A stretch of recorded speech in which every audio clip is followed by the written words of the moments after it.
Hello,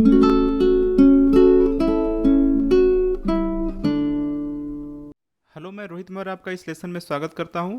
आज के इस लेसन में हम लोग डिस्कस करने वाले हैं आईडी के बारे में।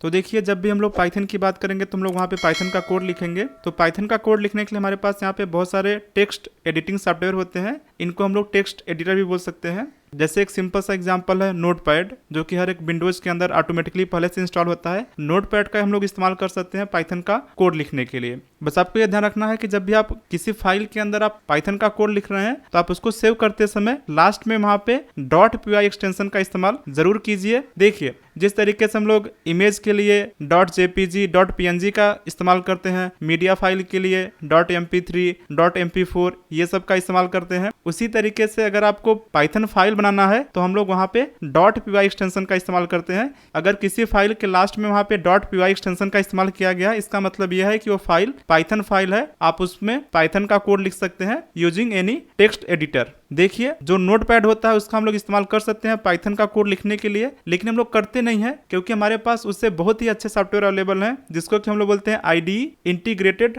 Development environment. आईडी ऐसे सॉफ्टवेयर होते हैं जो हमारे कोडिंग को काफी आसान कर देते हैं, क्योंकि जो भी आईडी होता है उसके अंदर बहुत सारे अच्छे फीचर्स अवेलेबल होते हैं। जैसे कोड हिंटिंग, आप वहां पे लिखना स्टार्ट करते हैं तो आपको वहां पे सजेशन आ जाता है, ऑटो कंप्लीट करने के लिए वहां पे सजेशन आ जाता है। इसी तरीके से सिंटेक्स हाईलाइटिंग, आप मान लीजिए कोई सिंटेक्स लिख रहे हैं तो वहां पे आपका डिफरेंट कलर में आपका कोड दिखाई देता है। आप कोई एरर कर रहे हैं तब भी वहां पे आपको दिखाई देता है कि आप यहाँ पे इस सिंटेक्स में एरर कर रहे हैं। तो जो प्रोग्रामर होता है यहाँ पे उसका काम काफी आसान हो जाता है कंपेयर टू कि आप बहुत ही सिंपल टेक्स्ट एडिटर में कोड लिख रहे हैं। तो इसीलिए हम लोग जब भी कोडिंग करते हैं तो एक आईडी का इस्तेमाल करते हैं।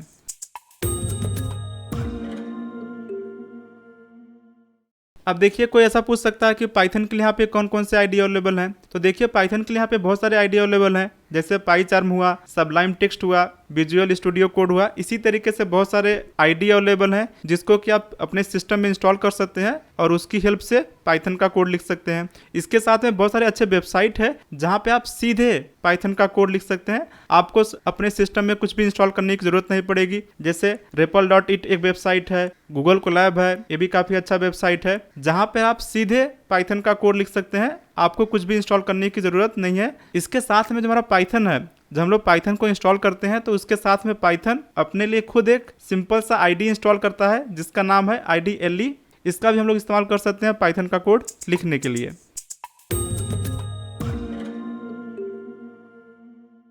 अब देखिए, ऐसा कंफ्यूजन हो सकता है कि मैंने यहाँ पे बहुत सारे आईडी बता दिए, आप देख रहे हैं यहाँ पे बहुत सारे आईडी अवेलेबल हैं, तो हमें कौन सा आईडी का यूज करना है। तो देखिए, इसका सिंपल सा आंसर है, जितने भी आईडी हैं सबकी कुछ खासियत है, कुछ अच्छी बातें हैं, कुछ खराब बातें हैं। तो आपको जो पसंद आता है आईडी, अलग अलग आईडी को आप चेक कर सकते हैं। जो भी आपको आईडी अच्छा लगता हो, जिसमें भी आपको कोड करना पसंद है, आप उसका इस्तेमाल कर सकते हैं पाइथन का कोड लिखने के लिए। क्योंकि जो पाइथन का कोड होता है वो तो सेम ही रहेगा, बस जो आईडी है वो अलग होता है। आने वाले लेसन्स में आपको दिखाने वाला हूँ कि किस तरीके से अलग अलग आईडी में आप पाइथन को लिख सकते हैं, कैसे आप रन कर सकते हैं। तो आप एक बार ट्राई कर सकते हैं अलग अलग आईडी को, और फिर आप डिसाइड कर सकते हैं कि आपके लिए सबसे परफेक्ट आईडी कौन सा है, आपको सबसे अच्छा कौन सा आईडी लगता है, आप फिर उसमें कोड लिख सकते हैं। अगर हम लोग बात करें इस कोर्स की, तो हम लोग कोर्स के अंदर जो ऑनलाइन प्लेटफॉर्म है, चाहे बात करें REPL.it की या गूगल कोलैब की, इसका हम लोग इस्तेमाल करने वाले हैं अपने कोर्स के लिए। क्योंकि यहाँ पे जब हम लोग ऑनलाइन प्लेटफॉर्म यूज करते हैं तो कोड को शेयर करना आसान होता है और उसके और भी फायदे होते हैं, जिसको कि मैं डिस्कस करने वाला हूं जब मैं इनके बारे में वीडियो बनाऊंगा। इसी के साथ में हम लोग ये वीडियो खत्म करते हैं। आपसे मिलते हैं अगले लेसन में। सीखते रहिए।